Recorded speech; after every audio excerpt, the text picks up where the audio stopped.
Olá, o guardião do umbral, o difícil processo de mudança. Esse seria o tema de uma live que faríamos hoje, e aí travou. Mas como eu faço as lives sozinhos, eu não tenho ninguém que me ajude para acompanhar, para ver se está funcionando ou não. Como travou a imagem, eu suspendi a gravação. E farei então agora aquele conteúdo que seria da live. Peço desculpa por esse problema, quer dizer, eu não sei se travou mesmo ou coisa. E como interrompi a live, aí eu cancelei o vídeo, né, porque ficou no meio do caminho. Então vamos fazer de novo. O guardião do umbral, o difícil processo de mudança, ele tem uma característica muito interessante, que uma delas é a mudança. Quando se propõe evoluir, quando se deseja evoluir, uma das coisas que precisa fazer é mudar. Um indivíduo que não muda nada, não evolui.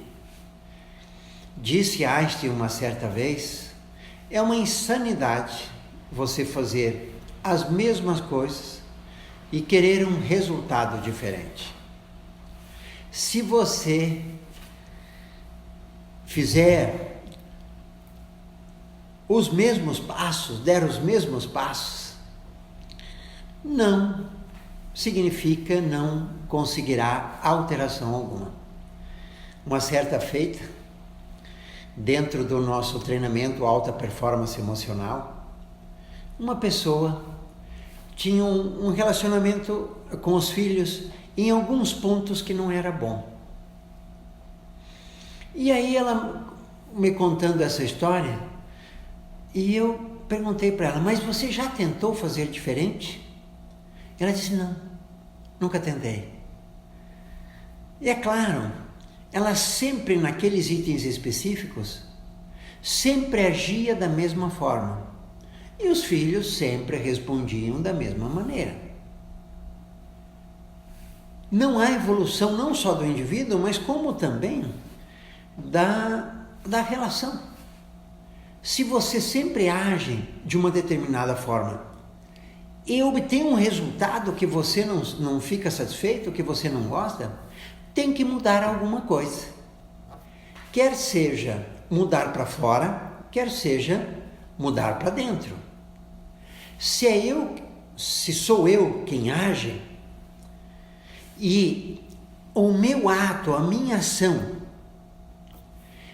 traz um resultado que eu não gosto, por exemplo, a minha atitude leva a um desconforto, a um conflito com uma pessoa que eu gosto, por exemplo. E se toda vez que aquela situação surge, a minha ação é igual, eu faço da mesma maneira, significa que não vai haver evolução. A pessoa tende a agir sempre, responder sempre da mesma forma. Da mesma maneira, quando alguém age de uma forma que eu não gosto, que me incomoda, talvez eu não tenha interferência, não consiga interferir no modo de agir do outro. Mas eu posso mudar o meu jeito de receber aquela informação para responder de uma maneira diferente. Responder para fora ou para dentro. Eu posso ficar chateado e posso não ficar. Claro que essa mudança, essa maneira de ver é o tema de hoje. Mas esse valor é extremamente relevante. Se eu quero evoluir, eu preciso mudar. Aí vamos no item 2. Aqui eu estou com o meu papelzinho, que é o mapa mental, que eu coloco na descrição deste vídeo, se você quiser acompanhar. O 2 e o 3 nós vamos trabalhar juntos. O 2, resistência às mudanças. Resistência à cura de neurose. Reich observou, eu não sei se ele foi o primeiro, mas ele observou e ele disse mais ou menos assim: as pessoas me pagam para que eu as cure. E quando eu chego próximo da cura, elas resistem. E ele chamou isso resistência à cura de neurose. Então, ele estranhou aquele fenômeno. Por que as pessoas conscientemente querem a cura, mas quando estão próximas de se curar, elas resistem? Foi estranho para ele naquele primeiro momento. O mesmo conteúdo é a resistência às mudanças. Nós não temos só resistência à cura das neuroses, nós temos resistência a qualquer mudança. Nessa mesma linha, Mircea Eliade, um francês, disse: o sagrado é assustador. Isso é muito interessante porque a gente vê, às vezes, os nossos alunos que se esforçam ali, estão praticando para ter aqueles estados mais elaborados de consciência. Aí, de repente, quando entra num estado desse, assusta, e se assustou, corta. Aí depois, evidentemente, faz um trabalho para nas próximas vezes não se assustar e aí permanecer mais tempo nesses estados que são estados de consciências diferenciados e que produzem um bem-estar muito bacana, muito bom. Mas por que as pessoas resistem? Aí vem o item 3. A função protetora do medo. Quando nós aprendemos, e neurose especificamente, há uma teoria. O que é uma neurose? É um aprendizado incorreto. É um aprendizado em que eu não consigo, aprendi de uma maneira que não resolve os meus problemas, mas que num determinado momento resolveu. Então vamos supor que uma criança, lá, quando você era criança, fez alguma coisa que os seus pais, ou o pai ou a mãe, ou os dois, não gostariam e que possivelmente você seria severamente repreendido. Qual atitude tomar? Contar a verdade? Tentar encontrar uma outra maneira que não seja verdade? Para escapar daquela possível repreensão ou castigo, ou dependendo da família, é alguma coisa mais violenta ou menos? Quando eu faço alguma coisa desse estilo e fico com medo, há uma tendência de eu criar um caminho que me livre ou possa livrar das possíveis consequências ou possa minimizar aquelas possíveis consequências. Então, vamos supor que essa criança que cometeu este equívoco resolva ficar em silêncio, amedrontada tudo, mas em silêncio.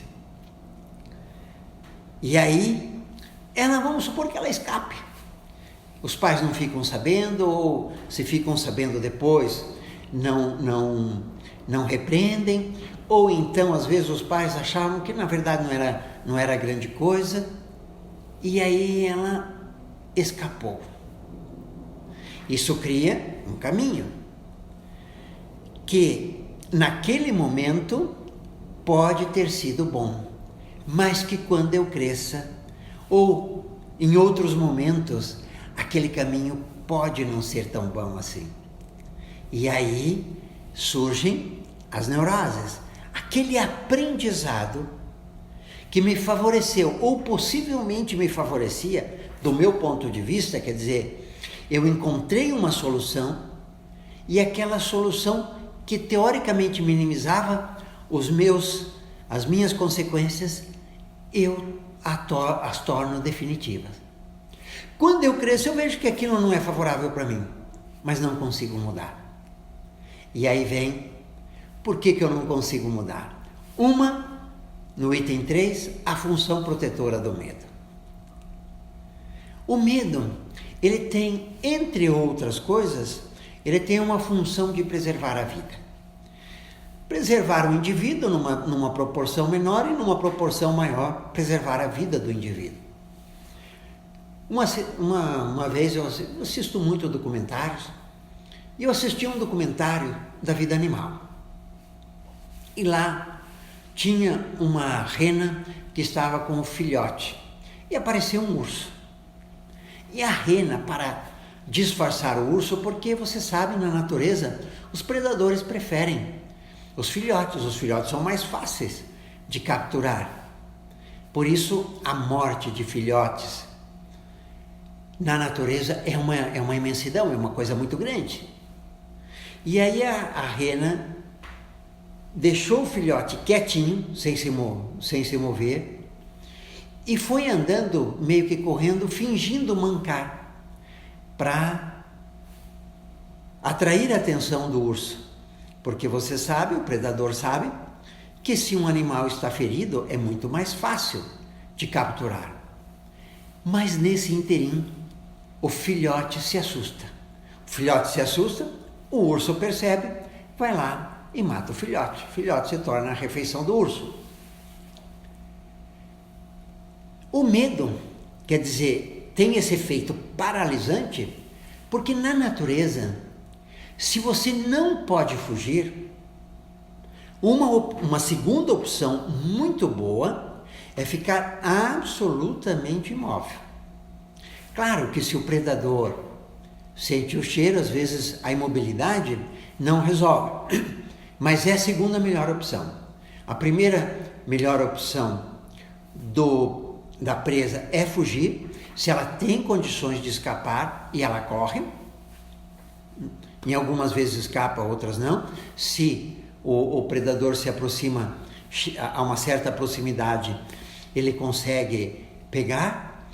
E a outra opção é ficar absolutamente quieto, que serve basicamente para os filhotes, quando a opção de fuga é muito improvável, muito difícil. E o medo tem esse efeito paralisador. Uma pessoa com medo, ela tende a bloquear e ficar parada. A respiração fica muito curta e só torácica. Então, o ser humano não, mas todos os animais, eles têm um sistema de proteção que funciona quando o indivíduo não está agindo de maneira adequada. Então vamos supor que eu quisesse me suicidar. Aí eu tampo o meu nariz com meus dedos, fecho minha boca, tampo o meu nariz e decido não respirar mais. Chega um determinado momento que eu desmaio. Qual que é a lógica desse desmaio? Quando o sistema interno, o piloto automático percebe que você está agindo de uma forma incoerente, inconsistente, ele vai lá e assume. Nesse caso especificamente, assume desmaiando. No emocional, no psiquismo, é exatamente a mesma coisa.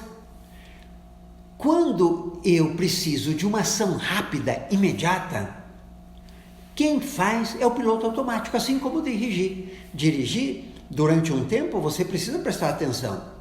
Depois de um tempo, você faz do piloto automático, aquilo sai normalmente.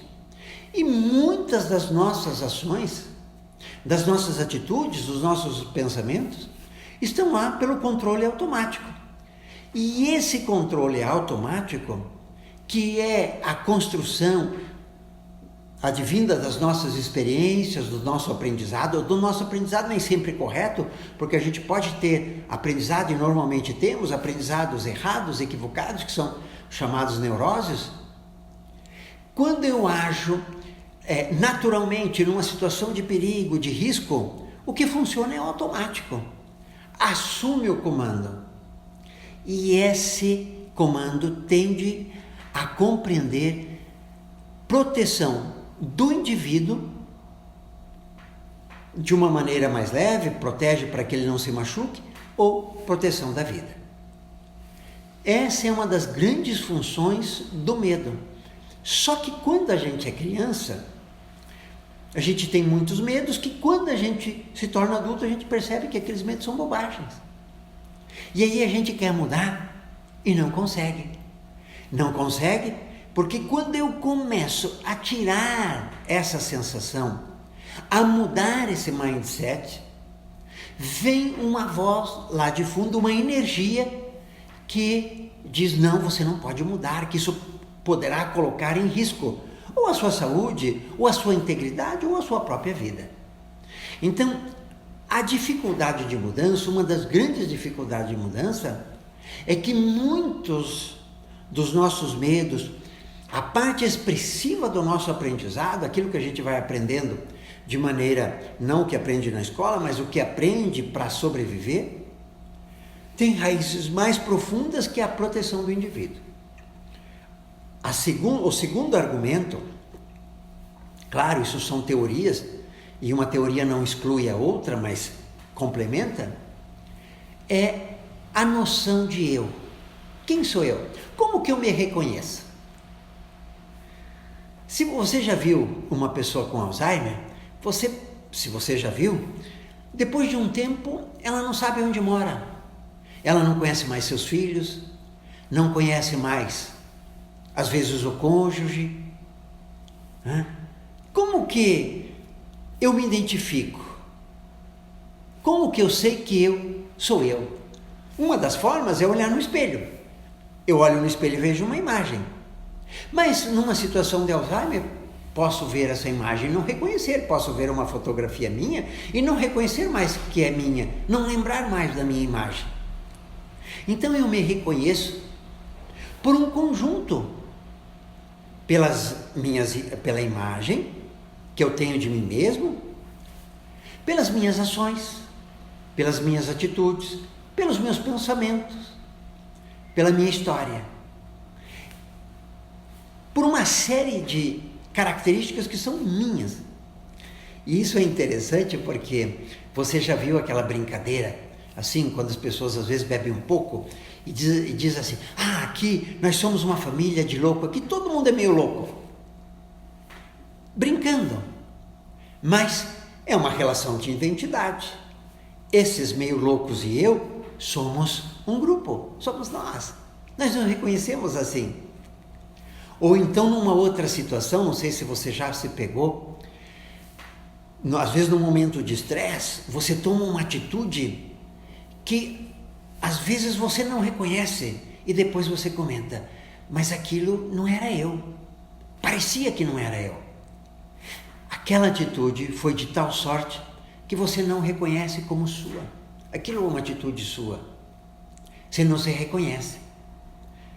E é essas características, as boas e as ruins, que nos identificam. Por isso que tem algumas pessoas que, entre aspas, se orgulham dos seus defeitos, ou pelo menos de alguns dos seus defeitos. Eu não levo desaforo para casa. E diz aquilo com orgulho. Porque, na verdade, dizer aquilo significa eu me reconheço como essa pessoa. Quando eu mudo, a mudança, eu tenho que mudar os meus referenciais de quem sou eu. E às vezes, quando a pessoa entra num processo de mudança e um processo muito intenso, é possível que às vezes a pessoa se perca nesse processo e enlouqueça. Enlouqueça em que sentido? Comece a perder um pouco a identidade, a sensação de que ela é ela mesma. Por isso, há uma restrição à mudança, porque eu me reconheço por tudo o que eu penso, os meus pensamentos, as minhas emoções, as minhas atitudes, os meus sentimentos. E aí eu falo, eu se fosse você faria dessa maneira. Ou seja, eu me reconheço naquela ação, agindo de uma determinada forma. E se eu não agir daquela determinada forma, não me reconheço. Por isso, a resistência às mudanças, a resistência à cura de neuroses. Veja bem, os caras pagavam racha para se curar. Eles queriam a mudança.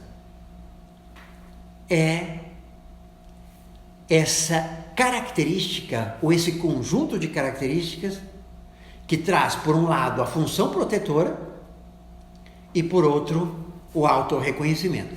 Claro, isso numa visão, não é só isso que dá resistência, mas esses dois fatores são muito importantes. Então, voltando ao item 2 aqui, existência a mudanças, resistência à cura de neuroses, o sagrado é assustador. Ou seja, tanto para eu mudar algo que eu queira mudar e que é ruim, eu tenho dificuldade, quanto alcançar um estado amplamente positivo que eu quero, também é difícil. Na filosofia é a metáfora do guardião do umbral. O guardião do umbral seria os nossos medos, ou as nossas características, aquilo que nos identificam. Quando eu quero mudar algo expressivo, eu tenho que enfrentar o guardião do umbral. E na filosofia, quer dizer, enfrentar o guardião do umbral é justamente enfrentar esse medo. E na filosofia, esse guardião do umbral são os medos e a luta, o embate se dá sobre um abismo. Se eu venço o guardião, se eu venço aquele medo, eu dou um salto sobre o abismo e me torno alguém melhor que naquele ponto eu resolvi. Se eu enfrento este medo, esse guardião, e perco, eu caio no abismo. E aí, se essa for um enfrentamento, uma queda vigorosa, eu vou ter muito mais dificuldade de vencer aquela mesma batalha. E essa metáfora foi explicitada de uma maneira não plena, mas bem explicitada, no Senhor dos Anéis, naquele filme. No primeiro filme, no final do filme, Gandalf, não sei se você assistiu esse filme, e se você lembra dessa cena, ele luta com um monstro numa ponte. E aí a ponte desaba, e enquanto Gandalf e o monstro lutavam. Esse foi o erro, entre aspas, do salto sobre o abismo, enfrentar o guardião do umbral, o salto sobre o abismo. Porque dá-se a impressão de que Gandalf morre. No outro, na continuidade, Gandalf aparece como um mago branco. Antes, no ele era um mago cinza. Aí ele enfrenta o guardião do umbral, enfrenta um dos seus grandes medos, uma das suas grandes características que o seguram para a evolução, e vence. Só que o erro do filme, erro entre aspas, é que dá a sensação que eles caem no abismo. E na metáfora do guardião do umbral, você não cai sobre o abismo, mas ele vence e aí ele se torna um mago mais poderoso. Isso que acontece com a gente. Se eu enfrento uma dificuldade que me aprisiona, que me ancora do jeito que eu sou, e é uma dificuldade ruim, se eu venço, eu me torno um ser humano melhor. Em alguma coisa, claro, quanto mais difícil, quanto mais ancoragem, quanto mais energia tem isso que me segura, se for um medo muito grande, ou se for uma dificuldade muito grande, e eu venço, maior é o salto. E melhor eu me torno. Quando eu enfrento o guardião do umbral, venço e salto sobre o abismo, aí sim, aquilo se torna definitivo. Eu resolvo aquela situação para sempre. Ok? Vencer essa dificuldade coloca você na direção da correnteza do rio. Quando a gente rema contra a maré, contra a correnteza do rio, você rema e não sai do lugar. Que são essas ancoragens, os medos, as dificuldades, aqueles reconhecimentos que eu tenho sobre mim mesmo, mas que não são positivos, que no fundo me seguram. Eu estou remando contra a maré, contra a correnteza. Aí, quando eu venço, eu coloco o meu barco na direção da correnteza e as coisas começam a ser muito mais fáceis. Ok? A questão do autorreconhecimento, eu sou assim, identidade do ego, nós já falamos a função protetora do medo, item 3, e a questão do autorreconhecimento, item 4. Por isso que você precisa se reconhecer. Quem verdadeiramente você é e quem verdadeiramente você quer ser. Eu tenho no treinamento, num dos treinamentos do alta performance emocional, um treinamento para as pessoas que dão um salto sobre a administração do emocional. Uma das pessoas tinha dificuldade de montar um negócio. E ela dizia assim, mas... Eu perguntava, mas qual que é a dificuldade? Uma pessoa absolutamente competente. E ela me disse, eu não gosto de rotina. E aí penso num negócio, acho que é rotina. Porque a maioria das coisas, se você olhar de cima, inevitavelmente vai ter uma parcela de rotina, qualquer negócio que você monte. Em alguns aspectos sempre vai ter uma rotina, alguns mais, outros menos, mas todos vai ter rotina. E aí, durante o treinamento, caiu uma ficha. Ela descobriu que o problema não era a rotina. O problema era que ela tinha medo de se expor, montar um negócio, o negócio não dá certo, e aí então ser submetida a todas as críticas. Você sabe, você faz alguma coisa, não dá muito certo, sempre tem alguém da família para criticar, e mesmo às vezes fora da família. No treinamento de meditação, do alta performance emocional, com os questionamentos que a gente faz, com as conversas que a gente faz, ela diz, uau, o meu problema não é esse, não é a rotina, é o medo. Quando eu não sei o que enfrentar, qual que é o guardião, a chance de sucesso é muito pequena. Por isso, eu tenho que desenvolver uma percepção maior sobre mim mesmo, para conseguir identificar exatamente qual é o problema e enfrentar. Porque uma das coisas que levam nesse enfrentamento do guardião do umbral, o que leva as pessoas a fracassarem, é justamente não saberem com que estão lidando, porque elas não têm uma percepção muito profunda. No nosso trabalho, 2 treinamentos são muito relevantes para você fazer esse aprofundamento. Um deles é o alta performance emocional e o outro é o treinamento completo de meditação. Esse treinamento completo de meditação é um treinamento imenso, são 6 meses.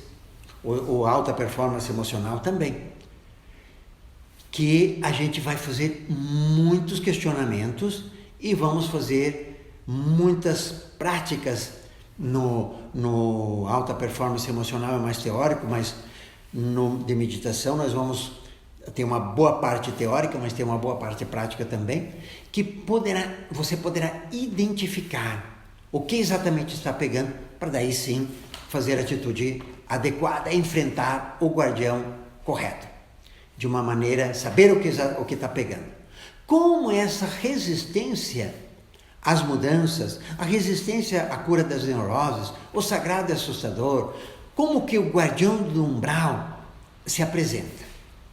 Ele se apresenta no plano físico, denso, físico, energético, emocional e mental. Como que isso acontece? Quando eu estou enfrentando o guardião, de repente eu adoeço.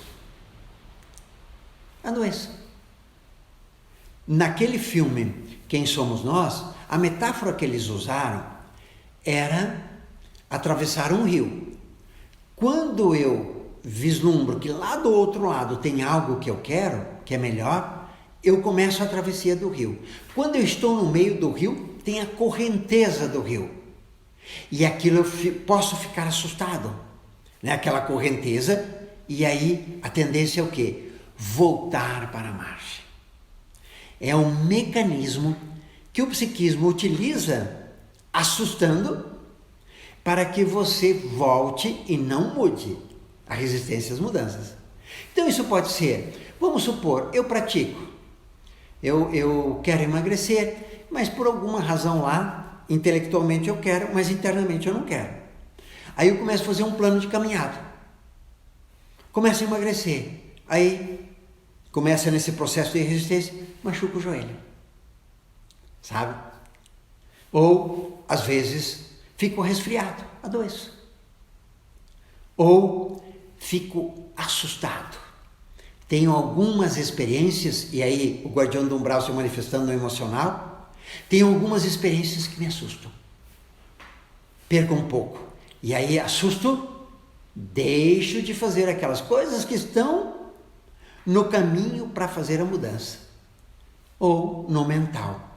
Então é muito interessante, quem faz trabalho de autoconhecimento, que quando o indivíduo que você orienta, ele dá passos expressivos, se esses passos forem muito rápidos, se a caminhada for muito veloz, num determinado período, a chance de não dar certo é grande.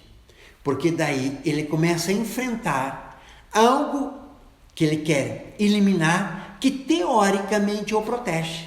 A sensação interna é de proteção. E se eu tirar aquilo, eu perco o que exatamente me protege. Quer seja, aí entra a função protetora do medo, que nós já falamos, e entra a sensação do autorreconhecimento. Eu sou assim. E aí a pessoa para. Ela tem e é muito comum que ela desista.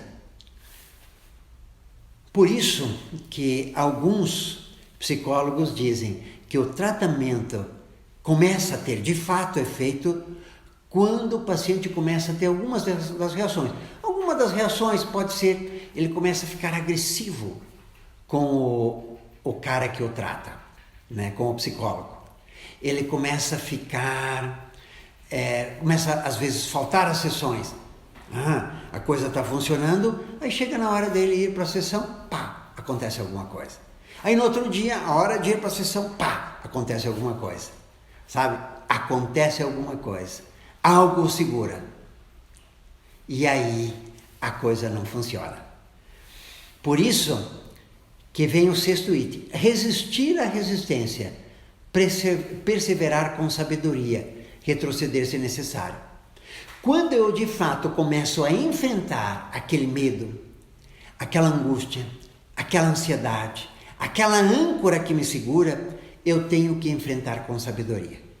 Se for muito rápido, a tendência é não dar certo. Então eu tenho que ir num ritmo assimilável.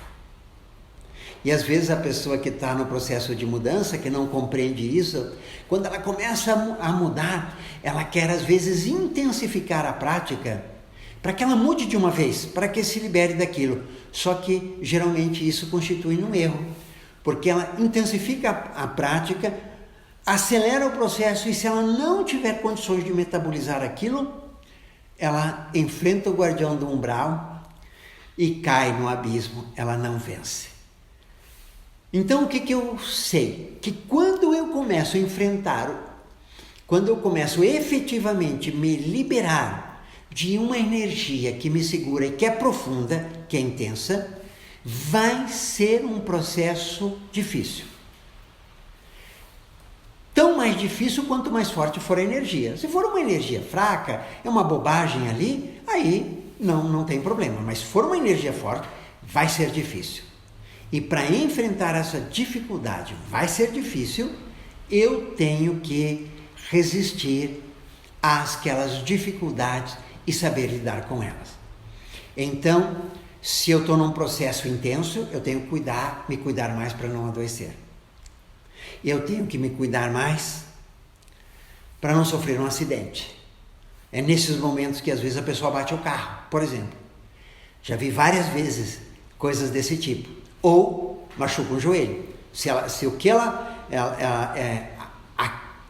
A energia tenta a impedir que ela continue fazendo aquelas coisas que justamente fazem bem para ela.